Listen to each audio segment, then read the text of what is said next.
Hello বন্ধুরা, আমি আজকে অনেকদিন পর আবারও মাঠে চলে আসলাম। দেখতে পাচ্ছেন আমাদের মাঠে ডান দিকে বাম দিকে শুধু আখ আর আখ।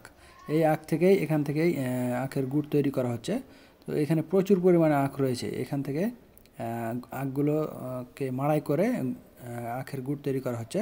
তো আমরা আরও কয়েকদিন পর চলে আসলাম আবারও আমাদের মাঠে। তো এখানে আসার কারণ মূল উদ্দেশ্য হচ্ছে আখের গুড় বা ফুলি খাওয়ার জন্য। তো আমরা আস্তে আস্তে এখানে দুই দিকের যে পরিবেশ তো অত্যন্ত সুন্দর আপনারা দেখতে পাচ্ছেন। ডান দিকে কত সুন্দর করে আমরা দেখতে পাচ্ছি, আমরা যাইতেছি সামনে কত মানে প্রচুর পরিমাণে আখ মাড়াই করছে, এখান থেকে আখের গুড় তৈরি করছে। তো আপনারা দেখতে হয়তো খুশি হবেন। তো আমাদের এই ডান দিকে বাম দিকে তালের গাছও লাগা আছে। তো এই তালের গাছগুলো অত্যন্ত সুন্দর লাগছে আমার কাছে দেখতে। তো জায়গাটি অনেক সুন্দর, তো আপনারা চাইলে আসতে পারেন। শিখগঞ্জ পুঁঠিমারির বিল।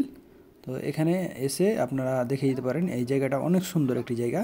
এখানে প্রচুর পরিমাণে কুশের গুড় তৈরি করা হচ্ছে আর প্রচুর পরিমাণে আখ রয়েছে এই মাঠে।